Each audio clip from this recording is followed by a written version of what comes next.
I travel all across the country teaching educators and also inspiring young people through the arts. My journey hasn't been an easy journey. This is my father right here. Can we give a round of applause to my dad? Y'all can call him Pop. Y'all see him around here like, what's up, Pop? This is my road dog. Without him, I probably wouldn't be here this morning. So I started off doing airbrushing and art at a really young age. I realized that art had the power to really change lives.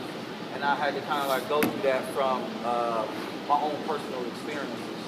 See, my dad was an art teacher at the Boys and Girls Club in the hood. I'm from Milwaukee, Wisconsin. And my dad was the art teacher at the Boys and Girls Club in one of the roughest areas in Milwaukee. It was the projects. It was an area called Hillside Boys. It was the Hillside Boys and Girls Club. And as a kid, I remember going to his art room, and I remember it was just like a real magical place. And I was dealing with some issues in school because I was going to my mom thought it was an incredible school, but it was a majority all Caucasian school, and I was getting bussed in from the inner city to come out to this school. But I realized immediately that I was getting labeled. And at like 11 years old, I was labeled with ADD. And they told me, I remember teachers telling me that I didn't have enough, I didn't know enough, I wasn't paying attention in class, I was being somewhat disruptive. But on the other end, I was kind of going through some pains inside myself.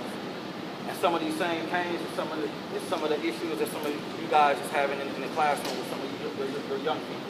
They're frustrated. They're going through some problems at home. And I was going through some problems at home. My mom and my dad divorced roughly around that time. And I was angry. I don't know why I was angry, but I was angry because I feel like it was my fault. I feel like I had some responsibility with that. I'm the oldest out of 5. I got 2 brothers. I got my brother and sister, they're twins. I have another little sister named Nandi, and the middle girl is Omotayo. My dad all named us African names. Spiritual names. I'm named after Malcolm X. My middle sister, Omotayo, has cerebral palsy. So she grew up always taking care of her, and I'm the oldest, so I was always taking care of my younger brothers and sisters. So when I was going through this pain, I had an art teacher. Somebody just like you guys. My vision and my focus is that I'm the end result of you guys being the best art teacher that you can possibly be. I'm the end result of those hard-hitting students that you might have in your class. The little black boy that's in the back is being disruptive. I was him. So I was dealing with a lot of these issues and pains inside myself, and I didn't know how to really get it out. So I was frustrated until I started getting into art. And my dad used to have this little art room in our house. And I would go in his art room. My dad used to do screen printing. I would go in his art room and design a lot of different designs for him and help him do screen printing. He would have the jazz playing, and I would kind of get focused in on my little projects. And roughly when I was around 12 years old, I remember going to the mall and I seen the airbrush guy airbrushing in the mall. And I was amazed. This guy was creating this incredible artwork by using the airbrush. Here I am, a 12-year-old kid, getting in trouble. I wasn't the best student. I was dealing with a lot of responsibility at a young age. Had a lot of pressure on me. Had a lot of peer pressure because I wasn't the cool kid. I was the one that was always in the house drawing and painting while a lot of my friends were selling drugs, getting locked up for stealing cars, and so on. But art was I owned that.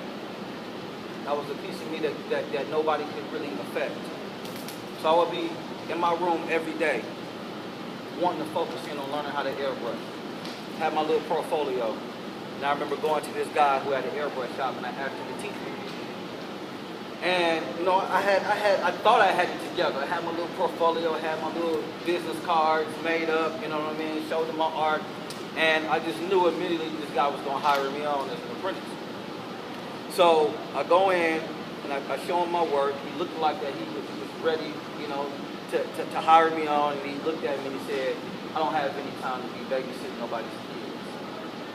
He said, I can't teach you, I ain't gonna teach you. I'm too busy.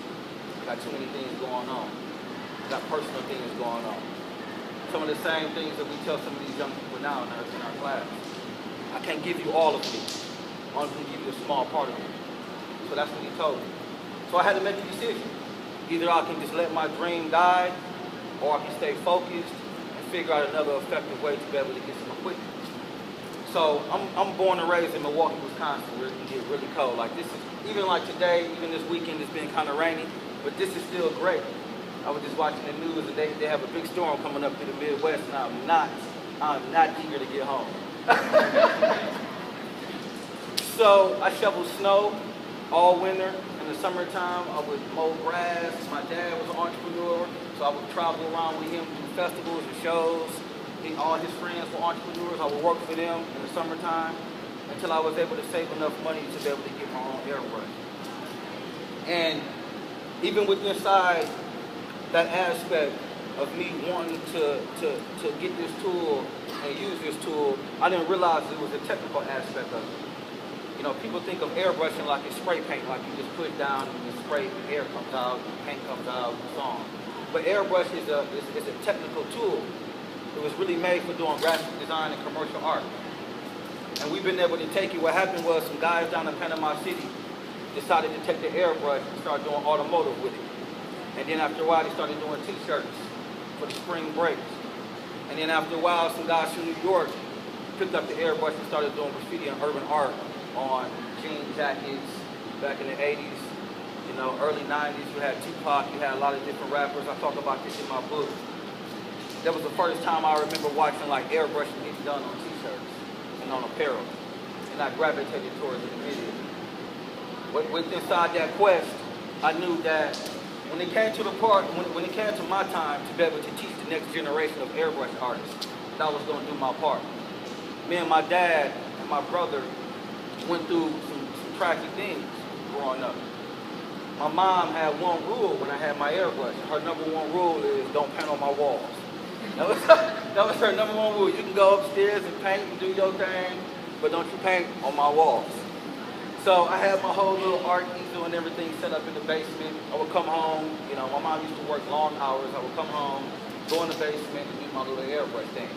So one day, I don't know what I was listening to, but I got egotistical and thought I was just gonna tag my name in the basement in a corner on the wall. My little hip hop name was Chaos. Don't tweet it, don't tell nobody. That was my little hip hop name, Chaos. So I'm in the basement and I tag my little name in the corner, Chaos. Moms don't never come in the basement. You know, that's what I thought. She don't never come in the basement. Two or 3 days go by. And I come home. By this time, my dad was living in Columbus, Ohio. And my brother had already got shipped off to go live with my dad. So I come home this one day, and I go upstairs. And one thing about my mom, she always had people staying with us. She was always open-hearted. So I'll come home, and it'd be some neighbors living with us for a week or so. It'd be some friends of hers living with us, you know, for a little bit so they can get on their feet. So I come home, I go up in my bedroom, and I seen, you know, some luggage. So I'm like, okay, who's moving in? So I go downstairs, try to hug my mom. Hey, Mom, who's moving in? She said, no, you moving out. I said, what you mean? She said, what was my number one rule? What was the number one rule? I said, what? Don't you paint on my walls. So I came home, had my bags packed. She had me a flight, and I immediately hopped on a flight to go live with my dad in Columbus, Ohio. And I remember my brother was there at the airport. My brother and my dad picked me up. And I had a little bag. I had some of my clothes and everything in it, and I had my airbrush with me. By this time, my airbrush was all busted up. I thought it needed to be fixed. I needed new parts and all of that, but I still brought it with me. My dad, like I said, he did screen printing. So he picked me up that morning. And I remember looking at my brother, and he had this like smirk on his face. You know how little brothers, you know, you want to smirk that. So he got this little smirk on his face, and I remember asking him like, what's the problem? By this time, we inside the cab, and we on our way to go to the house. And he said, wait till you'll see when we get home. So we pull up. Now, I'm from, like I said, Milwaukee, Wisconsin. People might not think that Milwaukee is real urban, but we do have a nice urban area. You probably would not want to take a tour through. But Columbus, Ohio, where my dad lived, was a whole different kind of experience. I mean, I remember driving through in the cab, and I remember Milwaukee reflecting on it like, yo, I know Milwaukee had, you know, the hood, the ghetto, but when we pulled up in front of this abandoned building, the first thing I seen was crackheads everywhere. So we pull up, and I remember looking to the right and to the left, and it was this humongous building to the right of us. And I said, okay, this is an apartment building. So we go in, I take all my airbrush equipment, take my bags and everything, we go upstairs. And I had to use the restroom. So I go in to use the restroom. I think it was still a little light outside. And I go in, but I wanted to hit the lights on. So I hit the lights on, and I realized no light was coming on. So I said, okay, maybe they forgot to put the bulb. Use the bathroom, did my little business. I ain't gonna tell you if it was number 1 or number 2. But I did my little business, washed my hands, came on out, and I put my bags in the room. Same thing, I tried to turn the light on, and no light came on. Guys, me, my dad, and my brother lived in an abandoned building for 3 years. No electricity, no running water, no heat, no internet, no phone, none of that. Just me, my dad, and my brother. Every night we would sleep on a cot that was handmade. And I remember asking my dad, like, Dad, what happened? We was in Milwaukee, we grew up in a nice environment. My dad, was an art teacher. My mom was a cook and was a stay-at-home mom. But we wasn't poor. When I came to Ohio, I remember asking my dad that night, like, Dad, what happened? And he told me, this is life, son. This is real life. And what I realized that when I was around 12 and 13 years old, I had a decision to make. I could go home, back to Milwaukee, or I could stay here with the men. And in the African culture, they call it the rites of passage when you're going from boyhood to manhood. So I decided to stay. Me, my dad, and my brother, we all just worked together. Every day, every night. We used to have a kerosene heater every night. In the wintertime, we would be upstairs, had a kerosene heater. And I used to go to school and I would get bullied at school because I would smell like kerosene. Kids think it's gasoline. So they used to call me gas boy. Gas boy. I used to be at the back of the table, with my head down and getting, always picked on and so on. Except one day I was in art class. And this art teacher, she didn't stress me, she didn't push me, she didn't, try to make me open up. What she did is she gave me a piece of paper and a pen and some markers. And this allowed me, while everybody was being disruptive and doing projects and partner up, I didn't have a partner, I would be in the back just doing my thing. So one day one of the bullies comes up. He looks at some of my artwork. And I'm thinking that he's gonna get ready to throw it on the ground. But he looked at it and he said, man, you did this? And I said, yeah. He said, man, how much would you charge me, man? My girlfriend's birthday coming up, I want to have a little card on it. I said, all right. Then another young guy came up to me, man, can you do a little Mickey Mouse for my sister? I said, yeah. I started adding glitter and all different kind. I had little dollar menus, where we adding little add-ons and so on. So that became my little hustle. All during the school year, I became the cool guy because all of the kids wanted custom art with their names, graffiti, and different things like that. My dad was always open-minded with the arts. We had a wall, even though we stayed in this abandoned building, he gave me a wall that I could airbrush for myself. Unlike my mom, she wasn't having paint on her walls. You know how dads be, just go ahead and do your thing. As long as you ain't selling no drugs, you stand out of trouble. So I painted this mural on this wall, and it was built around, I seen this book called Wild Image. And we went through that transition for a while until the summer came and school was out. And I'm trying to figure out what's going to be my new hustle because I can't draw. I ain't got no customers. So my dad said, you still got your airbrush? I'm like, yeah, Dad, but it's broke. He took me to an art store, got me some parts, got me some pieces. I opened up my first airbrush shop on the street corner of that abandoned house. He had a friend down the street named Bubba, and he couldn't understand nothing Bubba was saying. He was from Mississippi or something.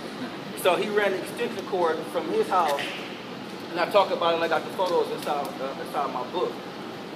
He ran the extension cord down the street in front of our house, and I plugged up my little compressor in there. I went to the Goodwill, bought some t-shirts, and started airbrushing out there on the street corner.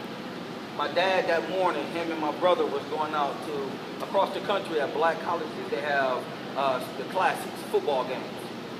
So my dad, they had the Ohio State Classic that was coming up. And I didn't want to go out there and sell t-shirts, we used to go out there and sell t-shirts. So my dad said, well, set up today. I made my first $100 out there when I was 14 years old. Ever since then, I've been airbrushing. This has been my thing. throughout that whole journey, when we was right there in that abandoned house, that gave me an opportunity to be able to pay my dad, help him pay some bills so we could get some electricity. And everything was going great. Me and my brother used to walk. We had a flea market place, a place inside the flea market, so we used to go there, airbrushing on the weekend. And one thing happened that kind of like changed my whole outlook, is that one night, we get a knock at the door. We didn't have a phone.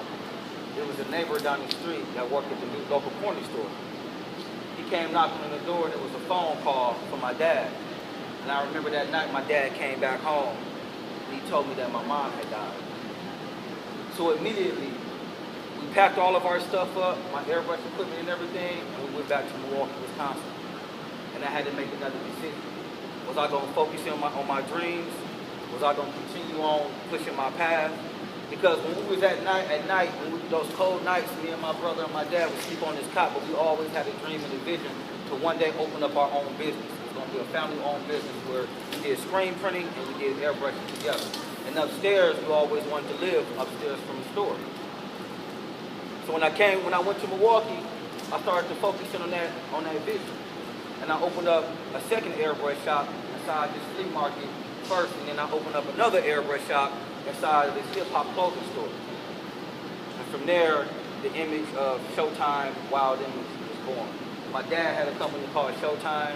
That mural that I painted on that wall, Wild Image, it was ingrained in me, and we created this company called Showtime, Wild Image.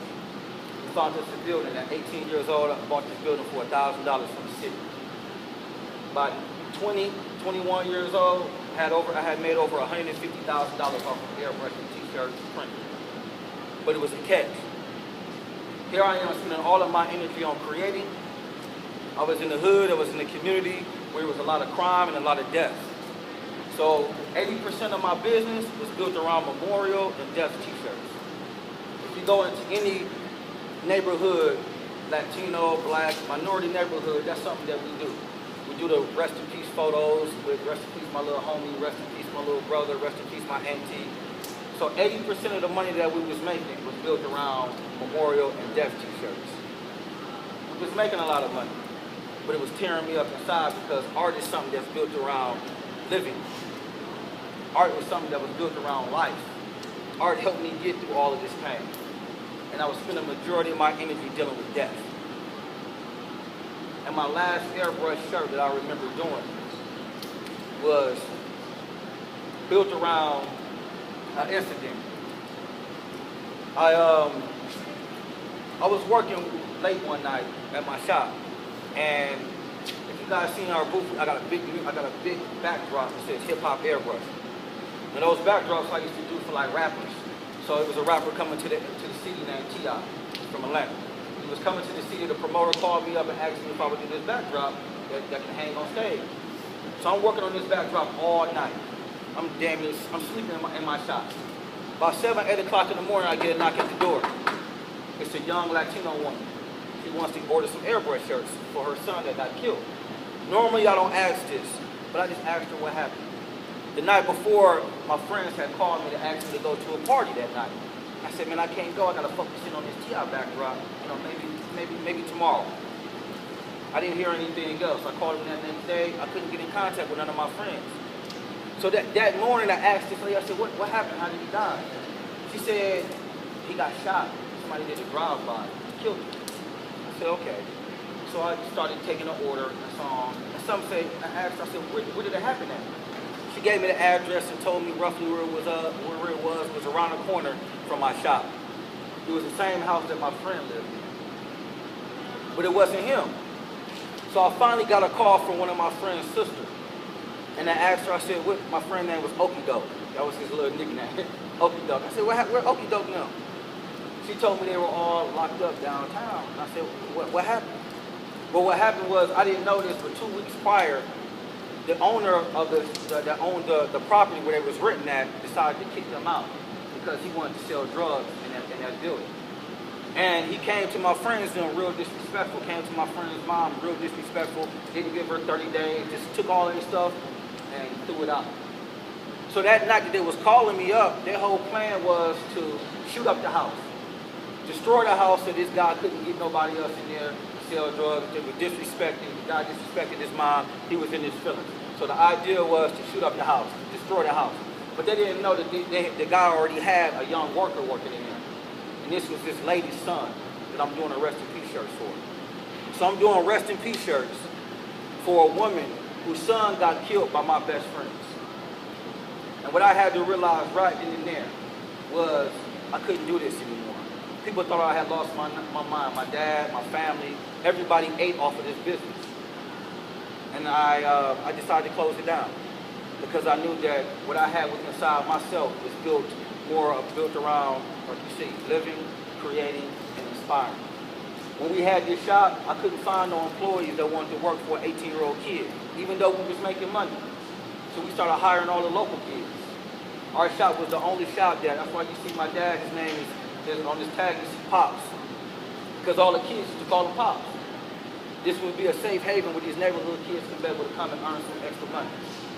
So when people think about airbrushing, when people think about urban art, and when people think about art in general, to some people it's just a lot of pretty pictures and ideas and visions. But for me, art saved my life. I wouldn't be here to this day if it wasn't for art. So what I want to be able to walk you guys through before we even start airbrushing is understanding that this airbrush, this whole hip-hop airbrush thing, outside of the pretty pictures, it's a philosophy, it's an idea, it's a thought behind it. Because we're using this tool to connect with those kids. We're using this tool to use it as some kind of motivation to be able to understand what they're going through on a level that maybe we ain't understanding. A lot of us might not listen to hip-hop. A lot of us might chastise these kids for wearing the baggy jeans, always got the earplugs in their head, but we don't spend the time to really understand exactly what hip-hop is.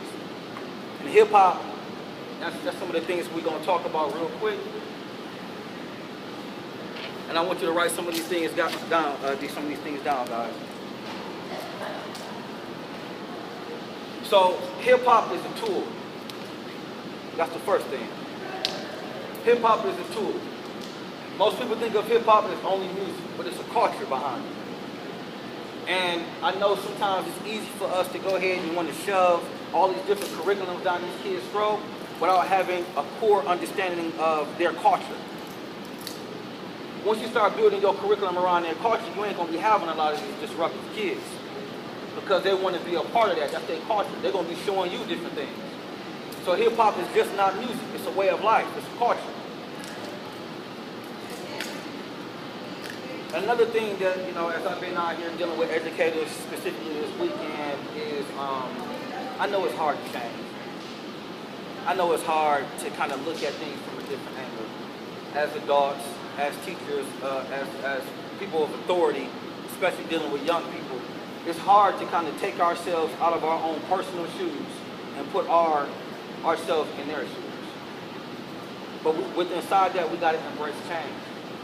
We got to understand that some of the old ways that we've been doing things, some of the old ways that we've been teaching art, some of the old ways we've been setting up our classroom, some of the old ways that we've been conversating with these young people, having conversations with young people and not having conversations at them, not talking at them, but having conversations with them, opening up your horizon a little bit, asking them about, why are you wearing this? Why are you wearing this? Well, man, I like this outfit, man, because I woke up this morning, I had these shoes, and I wanted to put this on, this and that. Listening to them. Slowing down. I know we got curriculums, we got standardized testing, we got all of these different things that they putting pressure on us, at the end of the day as art educators. But we got to slow this thing down because what's happening is we're going into a cycle of nothingness. Teachers are going to work unhappy, and what happens is it becomes a battle between them and us. And every day, we spend more energy and time of just trying to get through the 24 hours. And that's not fair for you guys, and that's not fair for these young people. Because you're wasting your time and you're wasting their time. So we got to stop, slow it down, and just kind of embrace change. We got to look at it from a different angle. The old angle hasn't been working. We realize that. Hip-hop is a unified language. I'm talking about suburban white kids, Hispanic kids, Black kids. This is a unified language. And if you don't tap into this language and use it as a tool to connect with these young people, we're going to lose. We're losing the next generation of creative young people. They so plugged into technology, they don't even know the basic aspects of what artists are supposed to be. Artists are supposed to be a tool to use to express oneself. Hip-hop is a tool used to express oneself.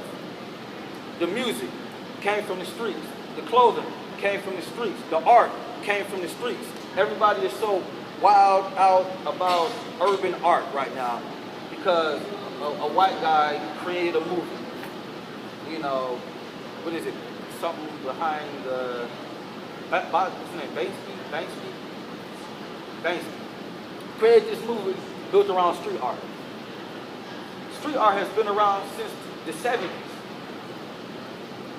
Before it was cool. This is the language of the people. This is the language of people who didn't have canvases. People who didn't have acrylic. But what they did have was spray paint. They can go into their local hardware store, get spray paint and see a wall and be able to express themselves, express the pain. And that's what we have to do with these young people. I'm doing an 8-week course right now in Milwaukee, Wisconsin. I left Milwaukee almost 10 years ago. I live in southern Missouri now. And one of the things that drew me back to do this 8-week course is, as I travel across the country, I'm not seeing young artists. I'm not seeing young airbrush artists. And in my field, the older guys don't want to change. That same mentality of that guy looking at me as a threat and not wanting to teach me is the same cycle of nothingness that's happening in our industry. You can go on Facebook right now and go into airbrush clubs all across the country, and everybody's complaining about how people aren't buying airbrushes like the way they used to. But nobody's training. Nobody is using the next generation as a tool to be able to grow and build the industry. So what I did is I started going to the schools. Coming out, I do presentations built around art and hip-hop, art and history, and art and humanities. And I would love to come out to you guys at school. But then one of the things that I kept running into is issues with equipment. Because art teachers, let's be honest, you know, I'm talking to teachers who get $500 a year for a budget. Like, how you gonna teach kids creativity with $500 a year on a budget? And I'm not gonna say the company, but I started dealing with other airbrush companies, and what they was doing is really exploiting y'all. Having y'all look into these art supply companies, spending thousands of dollars on art and airbrush equipment that y'all can't use. They ain't giving y'all no support on how to be able to use it as a tool to connect with young people. They're not giving y'all the right tools that y'all need. So me and my dad decided to sit down after we went to every airbrush manufacturer, having the same conversation with them, and everybody turned their back on us. So in August 24th, I decided to come out with my own airbrush called the Assassin Airbrush. Making it where it's easy, versatile, and very affordable for you guys to use this tool to connect with these young people. Because without airbrushing, I wouldn't be here to this day. I wouldn't be here to this day. So, since we went through that whole aspect of what hip-hop is, the airbrushing is a simple tool. Most people think that, you know, I know sometimes it can be very scary for a lot of teachers because they think of the air, they're thinking about the kids spraying each other in their face and how messy things can be and how expensive things can be. But the airbrush is a pretty simple tool. And with our airbrush, we really focused in on making sure that it was durable because kids don't drop airbrushes. They're going to tear things up. Some of them might even come up missing. Tips and needles need to be replaced real easy. And you guys don't got time to be dealing with a whole bunch of clogs and problems with equipment. So this airbrush is a simple kind of system. This needle right here is called the needle. And this needle slides into this chuck. And with airbrushing, it's compressed air. So you gotta have a compressor. This is the silent compressor that we manufacture. You can use any kind of compressor. You might have a compressor all the way around. You can go to any hardware store. Walmart sells compressors. So it works off of compressed air that comes into this hose. And from this hose, it's a couple small holes at the top where compressed air is able to be pushed out. So what happens also, this is a bottle of paint right here. So this paint, this ink is in here. When you take off this top, you'll see a long kind of straw. And what's happening is when this air is going through this whole nozzle system, it's pushing, it's asking, it's combining the air and the paint on this head assembly.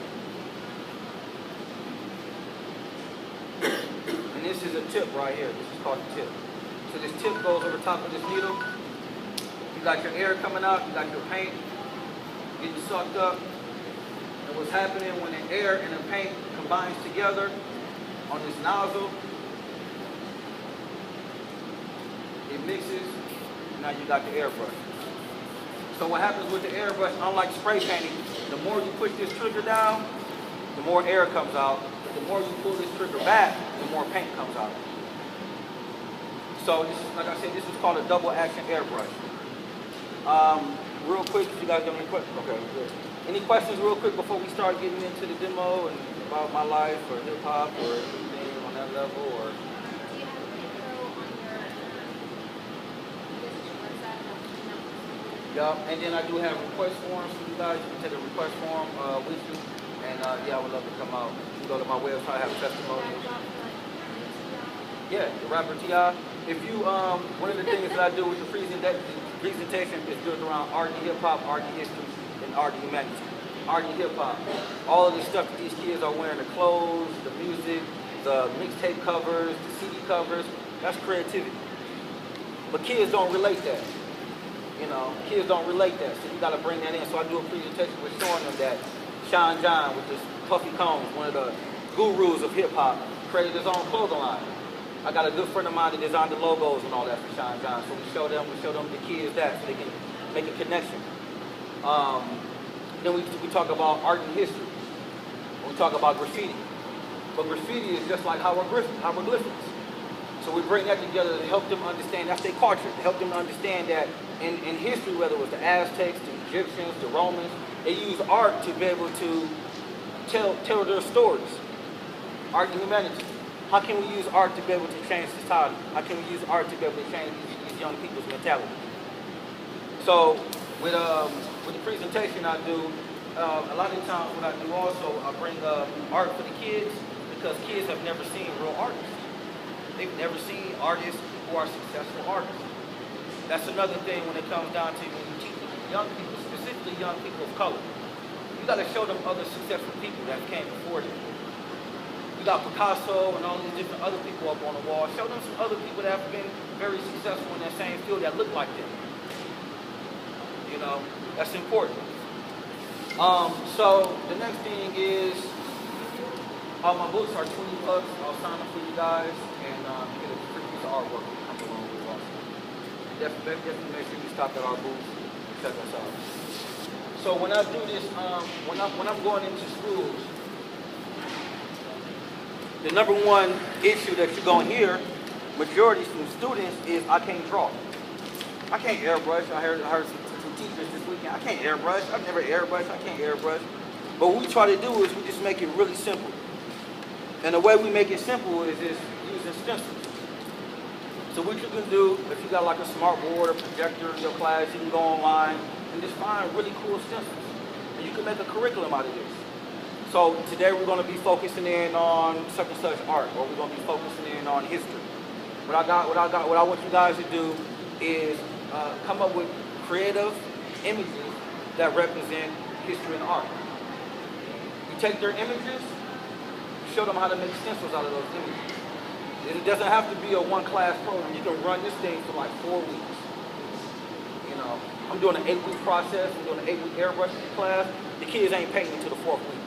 But between the little 45 minutes that I'm doing, up until those weeks, I'm teaching about how to use the airbrush, how to clean the airbrush, how to cut out a positive and a negative stencil, shapes, color theory. You know, break it down and use the airbrush as a tool, but also use it as a prize. Man, y'all hang around the 4th week, we're gonna be airbrushing the 4th week. Oh yeah, this such and such, I'm gonna be here. You might be able to do a fundraising opportunity. Kids is always into fashion. You guys bring white t-shirts on Friday, we're going to do an Airbrush Friday. Only for the kids who was able to write a paragraph on how art impacts their lives. So those kind of things right there, now you can start getting into other curriculums and you can start pulling money from other sources outside of just art. We got Title I schools. People always, well, Malcolm, I can't bring you in for art. We're bringing me in, you know, underneath my book for reading comprehension. But we're going to come in and we're going to do a paragraph for each student built around what art means to them. You're hooking up with the reading teacher, the English teacher, the math teacher, you know, science. We're going to be talking about how much paint in a bottle to be able to spread out, you know, how much optimization, because Airbrush is built around optimization, air, shapes, shadowing, perspective.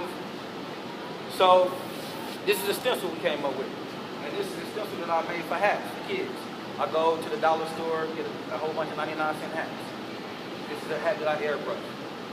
And we made these little stencils where the kids can come up, they take their little stencils, you might spray some spray adhesive on it. You can use cardboard, old,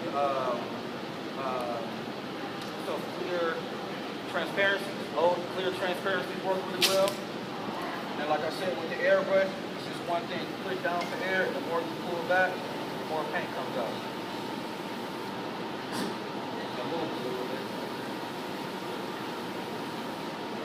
You got a little spray paint can.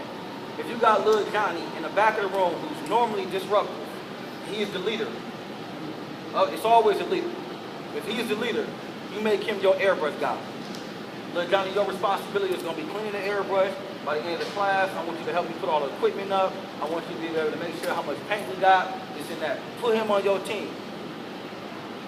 And then from there, I mean, you can't stop a kid. He's going to be inspired for doing something like this. Any questions before we start painting? Yes, ma'am. No problem.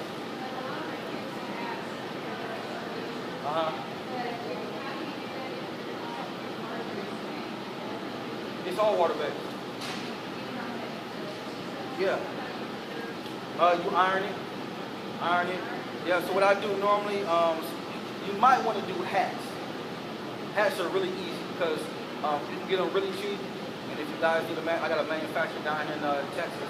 You can buy hats for like 97 cents, these little trucker hats, a little foam. You can get a really inexpensive and you don't have to be worrying about sizes. So hats, they all snap back. The kids love the snap back hats now. It's in fashion. You ain't got to be worrying about getting all these different sizes like fitted hats. They're really pretty inexpensive. You can buy some pink ones for the girls. You can buy some black and white ones for the boys. A lot of times the front panels are white. So you ain't got to be worrying about trying to, you know, cover up color and so on. But I would probably use hats. And then the stencils are going to be smaller so you don't have to be worrying about these kids creating these humongous big stencils and wasting a lot of material. But the thing that you want to do is don't let them airbrush up front. Take your time with it. They already going to be geeked up if they want to paint. Don't let them run into it immediately. Allow them to do all the processes in between, understanding what an airbrush is. And you guys, you can email me, and I have a whole little breakdown that you can give out, you know, to the kids on airbrushing. Any other questions, guys? Okay, so if y'all want to come on up, we can gather around and do a little bit of painting. So the paints that I use are all water-based paints. There's no smell. The compressor jars are pretty quiet, but you can just mix water in it. You can take regular acrylic. If you got acrylic in your room that you ain't using, just thin it down. Just still water. You want to have it to the capacity of milk, consistency of milk, not too thin, not too thick. But this paint been kind of sitting on now that we get a little splatter or whatever. Just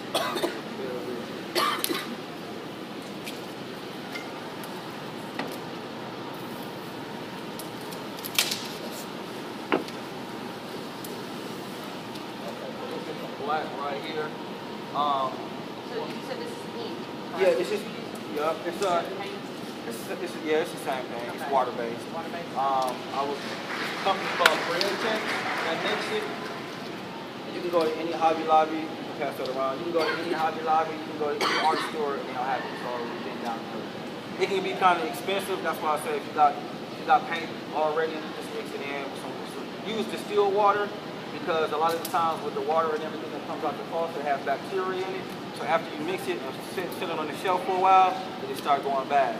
And then another thing is straining your paint. So if I was mixing some paint, I would take like a bottle, any kind of little bottle you got around that has a top on it, mix your paint and everything in it.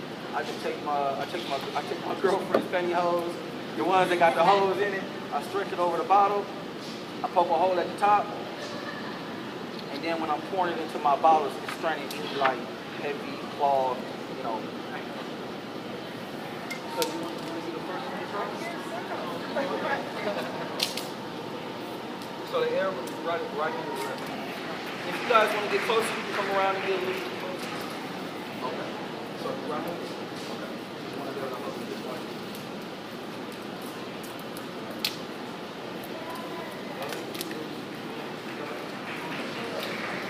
Put it down. If you want to, you can. Put it down. So the more you pull back, the more paint. Pull back. You want to go here.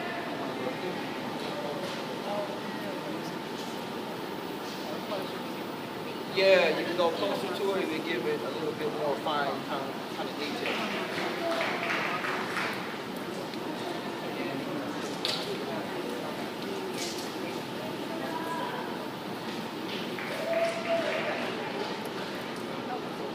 So I got